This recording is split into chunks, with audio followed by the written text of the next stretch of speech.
up to the other end of the pitch. And her confidence seemed to suddenly disappear there. She does really, really well, Jess Park, doesn't she? Just to drive it forward with her side, and then potentially made the wrong decision right at the last minute, slowed the play down, allowed defenders to come in and recover off the corner. Now with Riviere. I'm not sure if Jess Park was looking for a teammate when maybe she should have just gone for it herself at that stage. I think it was Toon who was coming up on the left-hand side of her. That potentially there might have been an opportunity to just slip her in. You see it again here. It's the clearance from Miyazawa just into the path of Jess Park, who can nod it forward and drive, getting herself into a 2v1 situation. Yeah, it's Toon coming up on the outside of her. I think she just gets caught in two minds as she sees Leticia down the right-hand side as well. Well, she is looking like the player most likely to create something in this second half. But just about 10 minutes into it, her team have not got an equaliser yet.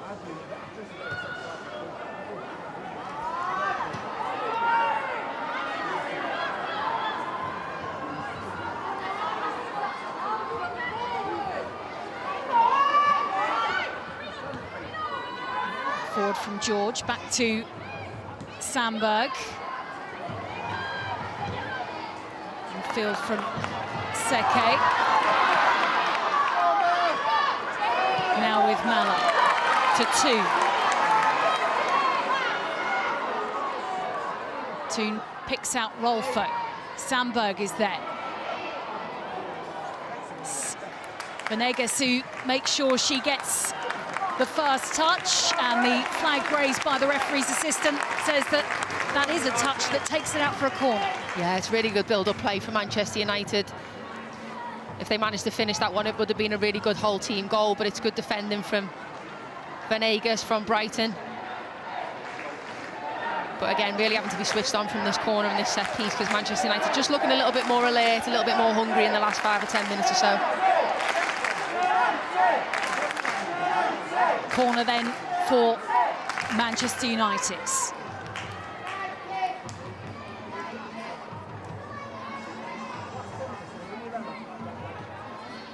Taken short.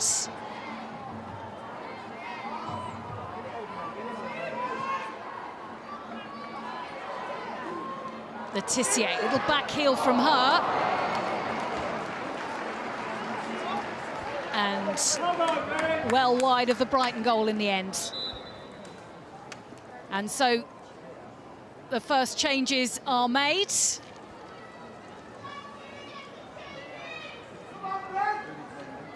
So Rule is one of the players who's coming on.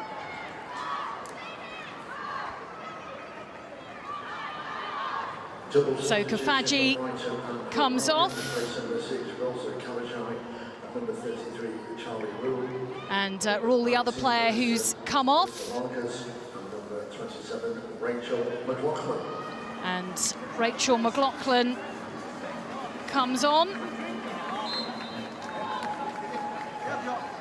Yeah, McLaughlin came on for them in the game against Manchester City last week for Brighton as well, and made a difference in the side as they came to that 3-2 win. And Oleslagas was the other player who came on. So McLaughlin and Oleslagas come on. And it is the team in the lead that freshen up their 11. Yeah, as you said before, I think it's important for Brighton, isn't it, as you say, to keep us as fresh as possible with the run of fixtures that they've got. You know, the midweek game coming up against Arsenal, FA Cup fixture, important semi-final for them against Liverpool, and then coming into the close of the season. So, as you say, it's important they manage to keep as many players fit as possible.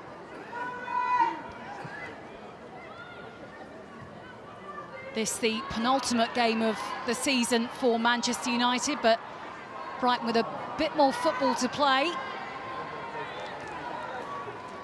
Yeah, you can say they can still get themselves into an FA Cup final. They can still get their highest ever points tally in the league, so still all to play for them as a side who are developing season upon season, on and off the pitch as well.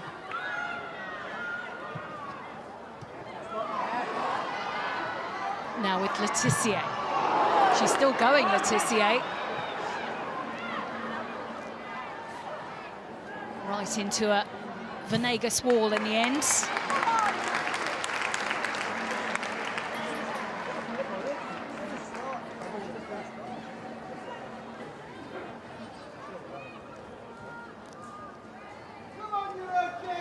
A look for a clash there between Laetitia and Venegas, who ultimately came out with the ball. You see Laetitia trying to drive out from defence, trying to create something from her side, use all of her experience from the number of games that she's played for this Man United side consecutively.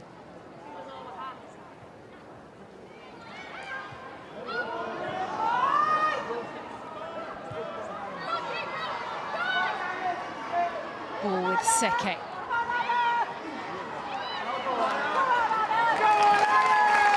Sandberg stops the cross. It's really good defending from Sandberg, especially with a player like Seke, who's so good at driving in from that right-hand side. Just stands up with her, keeps close to her. Obviously concedes a corner, but could have potentially been worse, so good defending from her.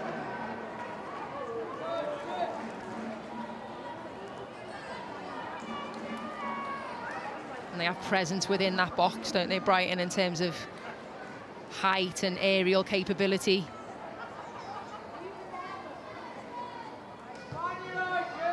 Corner that drops in, dangerous. Just fell into that edge of the 6-yard box, where often it's unclear exactly where it'll end up.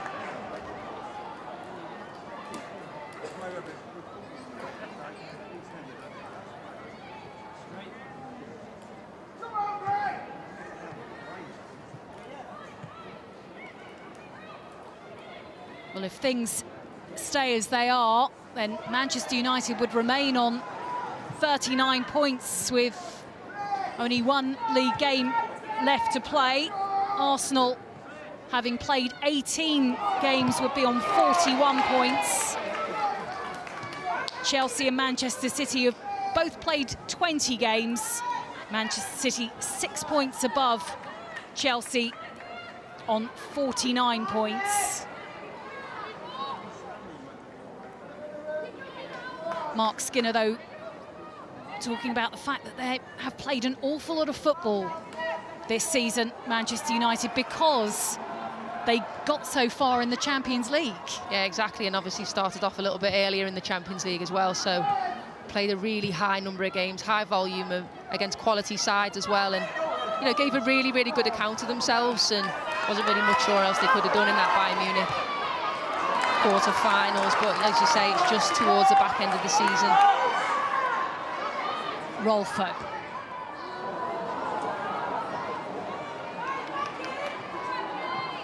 Riviere will keep the ball in play. Collected by Nadosi. We might be close to seeing the first change made by Mark Skinner.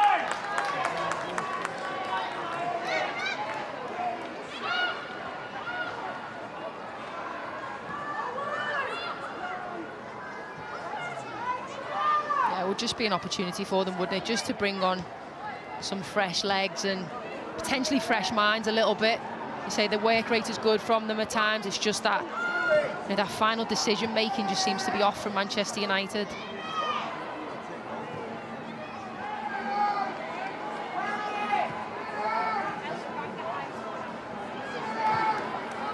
Riviere carries on her run. Tries to turn it back to Rolfo. Spins off the head of Manami.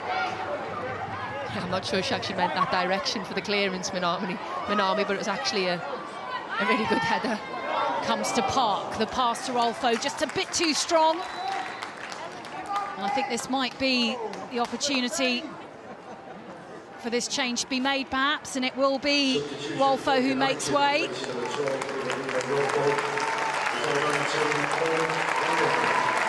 Ellen Vangerheim comes on for her. So it is a Swede who replaces a Swede. Yeah, and a boost for the side as well to have her back from injury. Vangerheim, now they're getting these players back fit, getting them being able to be involved at the back end of the season. You know, she is an exciting prospect. She's someone who offers more attacking options for them as well. So another attacking change, well, a first attacking change for Manchester United. One of many players, it seems, who returned from injury as a substitute in that draw at Tottenham. So he had a shin injury that had kept her out since the 18th of March. Before that appearance off the bench against Spurs.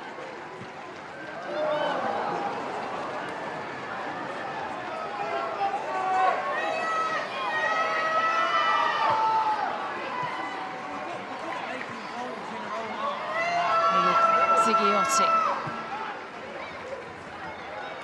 Forward from Toon.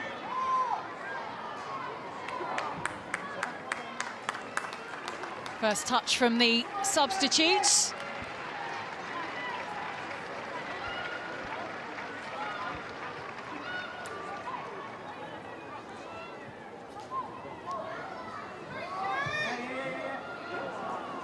And just offside, maybe a bit more than just offside. Yeah, I think so. I think she clearly drifted offside there again. Brighton is holding the line really well. Obviously clearly communicating across that back line. And they're all really aware of what their jobs are today and how they manage that, and you can see that clearly from them. I think it's Minami who's the one leading that for them.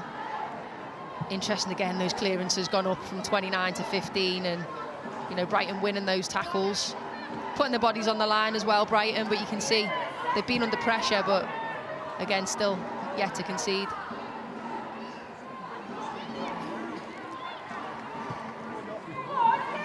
Simons to Kirby. Brighton inside the box.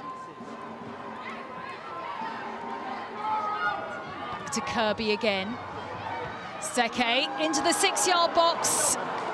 Well, there are a couple of Brighton players throwing their bodies at that. Madison Haley at the far post. How close was she to adding a second for Brighton? I think they know they've had a fantastic opportunity here. Good little build-up play.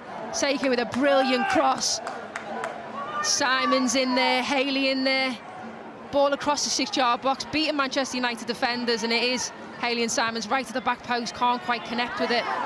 Good opportunity for them to put the game out of reach a little bit for Man United. Mallard, Toon says, give it to me. Mallard does as instructed. Riviere comes back to Sandberg.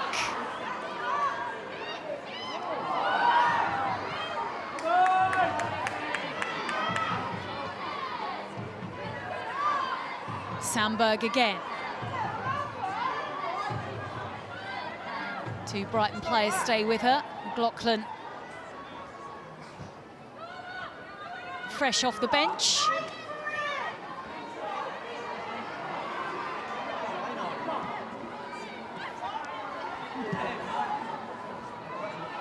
Laetitia down by the chest of Riviere.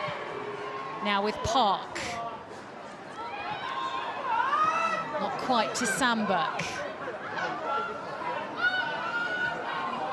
It's that ball in from Jess Park, isn't it? It's, you know, the idea is to get it into the box, but again, it's lofted and not with any real pace on it or, you know, intent really, and makes it easy for Caitlin Hayes aerially just to mop up with her head. It's what she's used to do, and it's probably her bread and butter, to be honest.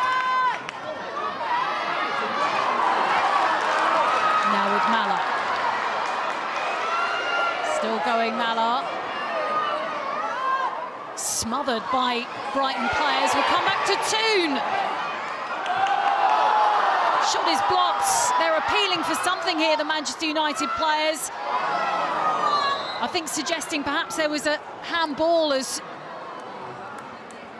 Toon got that shot away, but I think if a Brighton player did touch that with her hands, she might not have been able to pull it out of the way. It came at really close range, didn't it? As Mallard, who's originally driving in, kind of just runs out of steam at the last minute, and the ball's getting cleared to Toon. It's a great shot.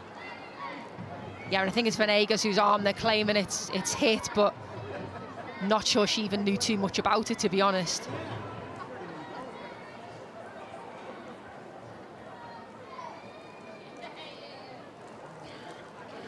Sandberg, the latest player to get some treatment. It was her knee that was the injury that kept her out for a few weeks, but it looks as if everything's okay. You can see just a little bit of strapping to the left knee.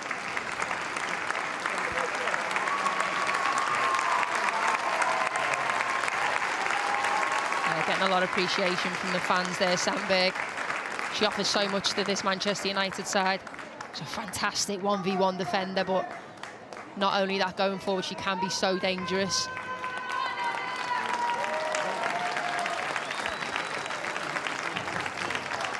So while a few of the players out there rehydrate, it is a warm May afternoon. Mark Skinner and his staff start to consider other options.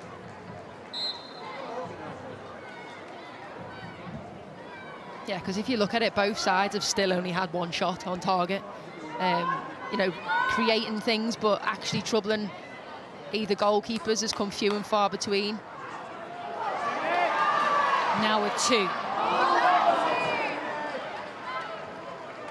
Pass won't find its way through to Mallard.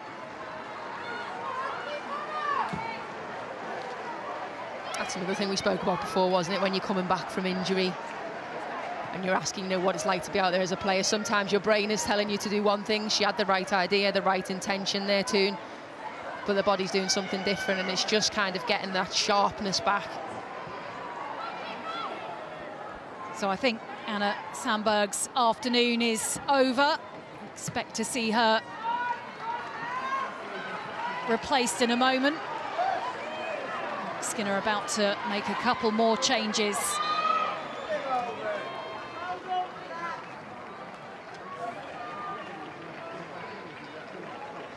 And there's, well, a coming together here, and you can see that neither player has come out of this unscathed. No, they're both looking to be in a little bit of trouble here. Substitution for United, placing number 2. On the boot of Mallard, you can see she's taken it off already. It's that foot. Hannah Lundqvist coming on for Anna Sandberg. And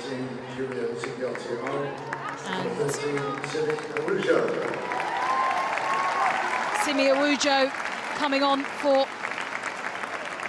Zigiotti. Yeah, probably one of her quieter afternoons, Zigiotti. You know, we're used to seeing her have a real impact on games, so as you say, she's come back from that illness last week.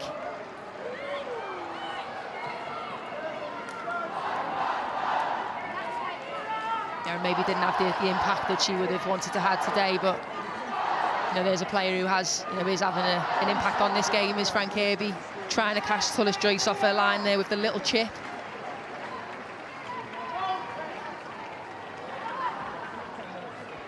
She's got plenty of tricks up her sleeve, hasn't she? Yeah, no, she does. And then there we see defensively as well, you know, the setup there from Brighton, that high press, trying to force Manchester United back, and it was Seke with the tackle, but again, now they've got them in a difficult position.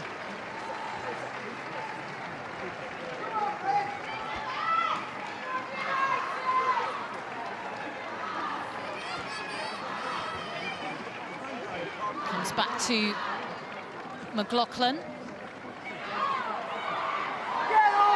And Kirby says she's been fouled. Referee had a decent view of that and thought otherwise. Ball back with McLaughlin.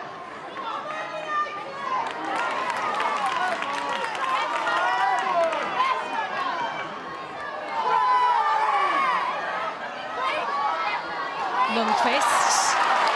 Now to Mallard. Tries to play it infield to 2.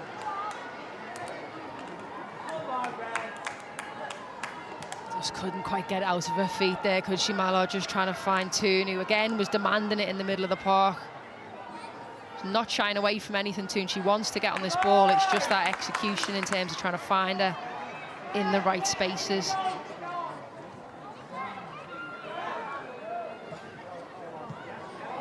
This an opportunity. And Brighton was saying there was an offside.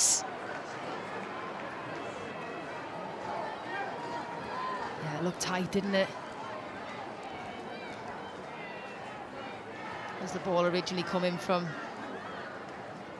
Awujo directly across the Toon with the great first-time pass around the corner.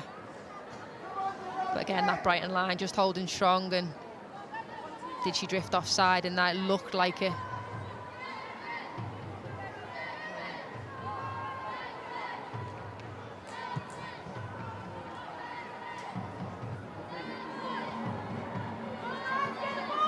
Ball with Kirby. Still going Kirby. Turned it onto her left boot.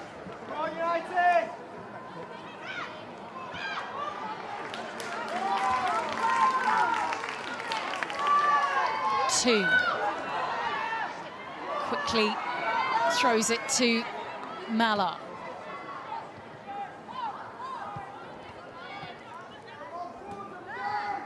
Now with Chankovic. Kirby finds Seke. Looked like it might have gone out off the Manchester United block. Still in play though as it comes to McLaughlin. Now with Simons. Back to Simons and Kirby.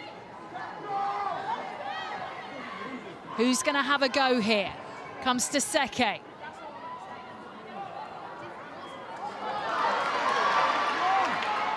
Park with the touch to take it away. She's now offering Toon an option as she races forward. Brighton, though, back in possession.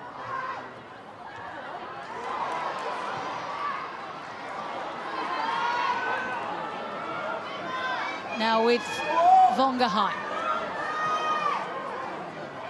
To Toon. Awujo. Mallard. Again, it just breaks down for Manchester United, doesn't it? It's just that wrong decision probably right at the last moment. I think it was Lundqvist who's come up along Mallard's left-hand side in quite a lot of space and waiting to be slotted in and gone with the more difficult ball, but it has got quite end-to-end over the last 5 or so minutes, just transitionally, that lack of quality from both sides at times. Can you see why Manchester United haven't been scoring goals recently? Yeah, to be honest, I think at the moment, especially within this game, it's just that decision-making in the final third. They get themselves in good areas. Awujo back to Park. Pushed perhaps on Toon. I say they get themselves in good areas, but I think at times it's either that final ball or the decision on the ball. So a lot of the balls have been looped up and been aerially today, which have, you know, got into the hands a little bit of Brighton, but Jade Riviere with a good run here. Riviere cuts it back for Park.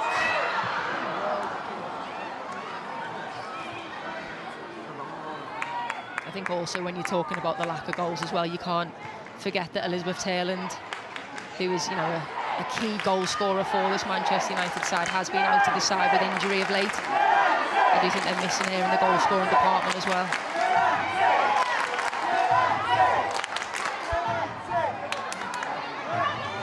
Yeah, her goals for Manchester United included in the away win against Brighton earlier this season.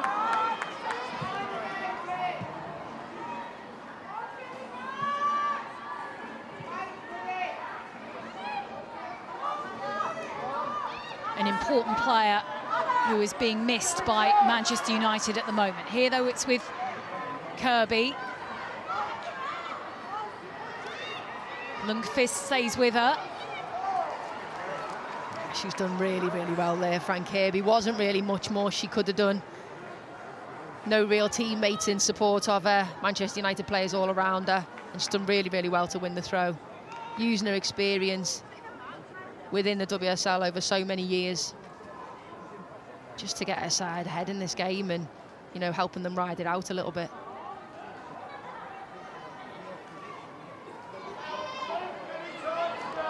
Clockland with the throw.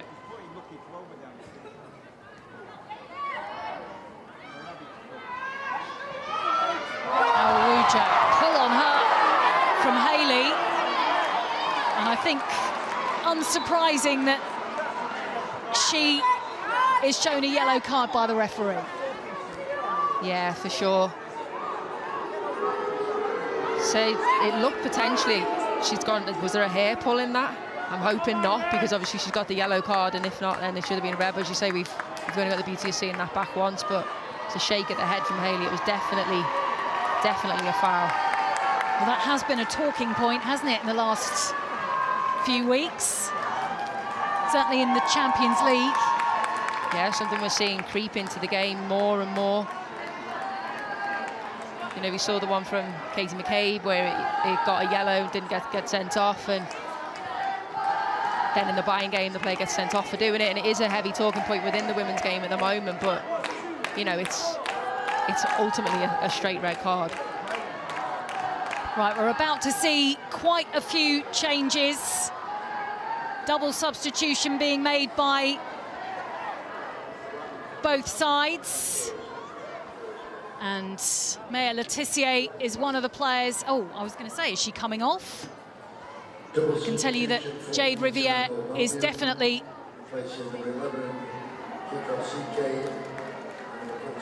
no. Just going to make sure I clarify exactly who's coming on and off. But one of the changes made by Brighton sees Nadine Nordam come on.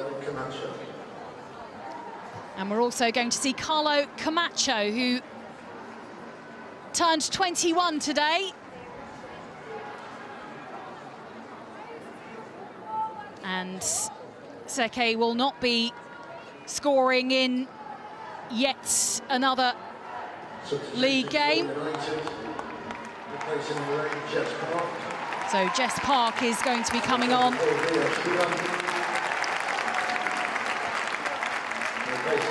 Leah Schuller.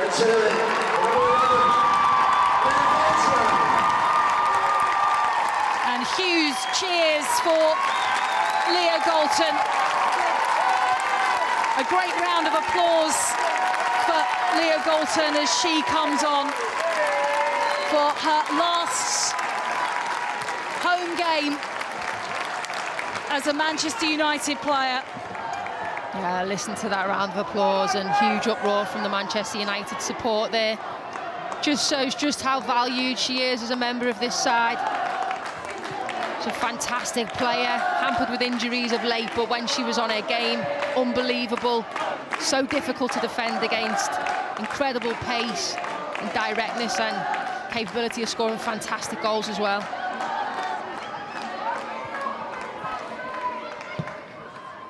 Just an engine down that wing. And we did wonder if she might be called upon to turn this game around. Yeah, great to see her be able to come back from injury just in time for the end of the season to get some minutes, and still an opportunity to get her side back into this game as well. It still is only 1-0.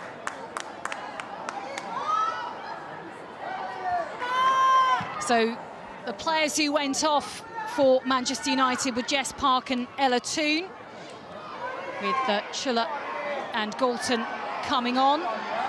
And Seke and Fran Kirby have made way for Carla Camacho and Nadine Nordam.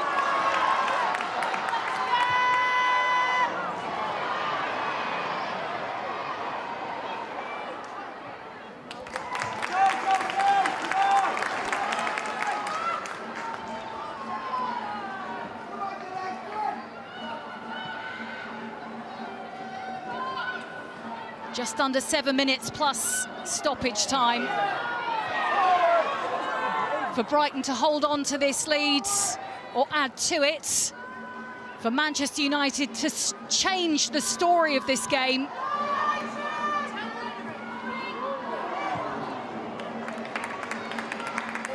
Yeah, you can hear the crowd, can't you, just urging this side on. They know they're still very much in this game. Again, we'll see it here. It's Vongaheim in the build-up and the ball back, but good pressure from Mallard on the goalkeeper just to force this throw. Which finds at Brighton heads.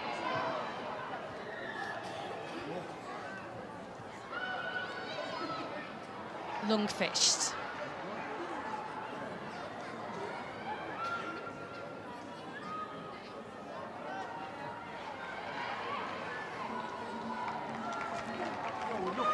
Shepherded out for a goal kick for Brighton. The attendance this afternoon at the Progress with Unity Stadium is 4,067. Thank you for your fantastic support. Well, Mark Skinner had spoken about wanting his team to give the fans something to cheer about this afternoon. They have been trying to act as the 12th player, haven't they? Yeah, so if you look at those stats I've just seen, it's relatively equal. And here Manchester United doing well actually there to keep the ball in play. Schuller with the back heel. Now it finds Galton.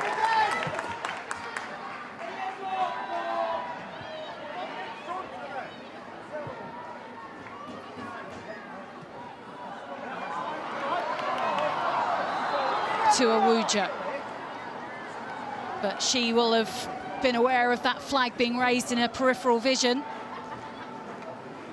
Yeah, as you say, it's been relatively equal between the two sides. You say both had 6 shots on goal, 1 on target. Man United slightly ahead in the possession, but again, it ultimately comes down to that goal and just that lack of concentration in the Manchester United goal from Fallon Tullis-Joyce playing out and causing their own problems for the only goal of the game.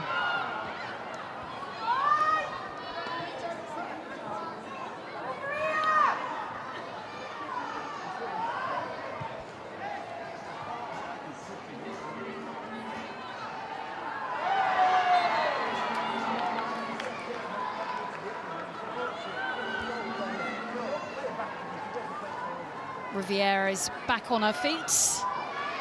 Doesn't need the medical staff on as Manchester United have a late free kick.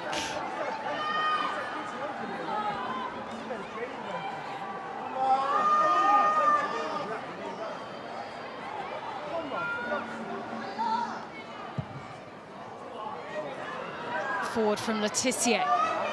Dozy punches it up into the sky.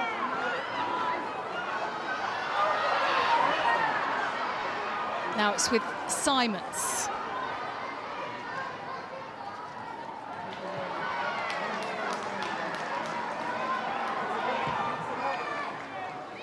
Camacho is saying, give the ball to me.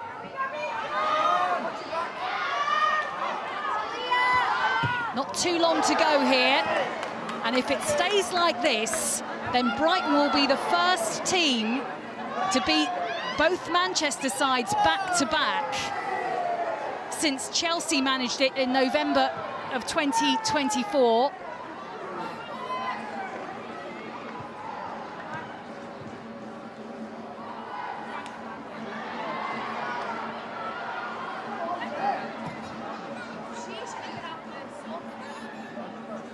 Up into the sky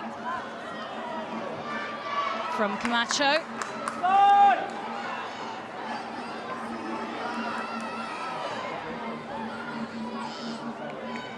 Now out of Venegas. Brighton heading towards a 4th consecutive win in all competitions.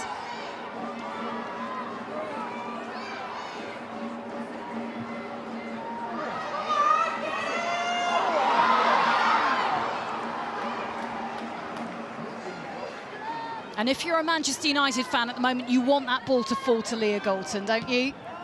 Yeah, what a moment that would be, wouldn't it, if they managed to get it into here and she can either provide the goal to get them back into this game or, you know, even score the goal. But yeah, I think you can hear the crowd urging them on.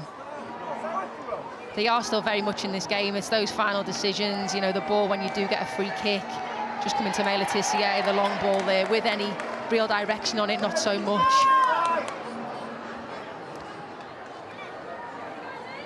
And I think Brighton are obviously equally being just as good defensively as they have been within the first half. They've kind of dealt with most of what's been thrown at them by Manchester United today. Lachlan's throw up into the air off the head of Galton. So Fern talking about Brighton's solid defending. So would you like to nominate your Barclays player of the match? Yeah, for me, I've gone with Minami today. I think she's been phenomenal in the centre of Brighton's defence. I think she's really ushered their team. You can see her communicating so well. I think anything that's been thrown at her defensively, she's been solid in the 1v1 battle, but also out of possession as well. 5 minutes then, 5 more minutes. And Manchester United goalkeeper, the latest to be booked by the referee.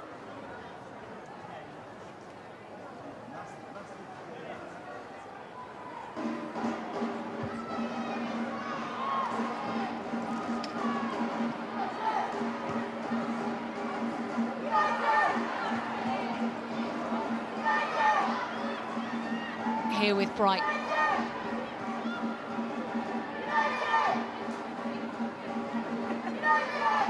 Can they confirm this victory with a second goal in stoppage time? I can see what they're trying to do, just trying to slow the game down now, keep it out of Manchester United's hands, control it when they do have the ball, but also controlling it when they're out of possession as well. Brighton with that news in the week about the purpose-built stadium that they plan to spend around £80 million on. Yeah, I think it's just phenomenal, isn't it, what's going on, the investment behind the scenes into this Brighton side. So I was there as a player when we were going through the transition of the amount of money spent on the training ground, but now to have that stadium, which sounds unbelievable, is going to be huge for this team.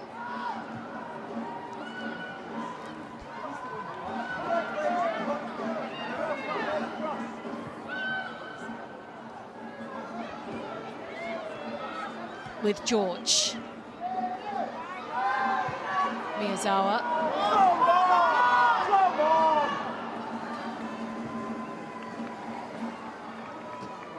It just seems to be breaking down, doesn't it, for Manchester United? It's not quite clicking. Especially when they're trying to play it down, go through the thirds, going forward. And even with the number of changes that Mark Skinner has made, those legs must feel like lead now. You get to this time of the season as a player, you know, the final few games, they do still have things to play for, but again, you're out of a major competition in the Champions League. Been to a final, obviously gotten beaten in the FA Cup as well, so, you know, it's minds and bodies as well that you've got to continue to try and push yourself to go and go again.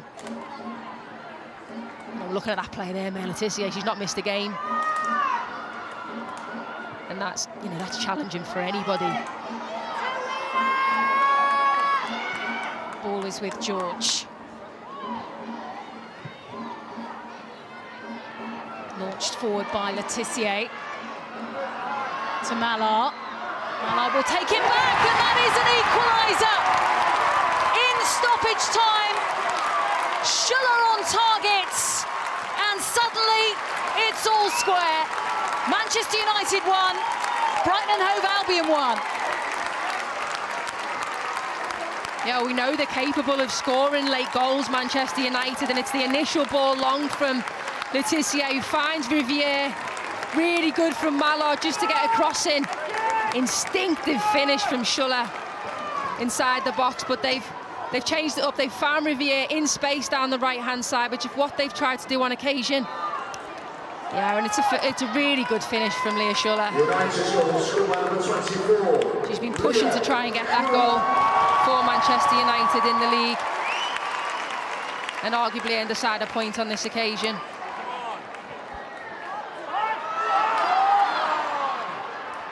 Brighton will be gutted that they just couldn't hold on. Yeah, they will. They've defended so well for really long spells in this game. And as you say, Manchester United are still pushing for that winner. They have to be switched on in the final minute of this game. Yeah, Schuller, who's scored in the FA Cup for Manchester United, but that her first BWSL goal for the side. And that late on in this game, will it lead to a point? Could they still get 3? Yeah, we spoke about just how dangerous Manchester United can be when they play quickly, play with intent, get Jade Riviere on the ball out on that right-hand side. And Mallard doing so well there to get herself involved as well. Another cross comes in from that right wing.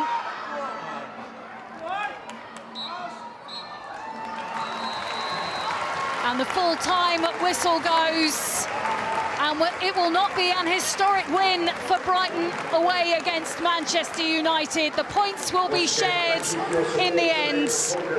Jankovic for Brighton in the first half, but in stoppage time, a first league goal in a Manchester United shirt for substitute Leah Schuller means that the points are shared in the final home game of the season for Manchester United. It has finished Manchester United 1, Brighton and Hove Albion 1.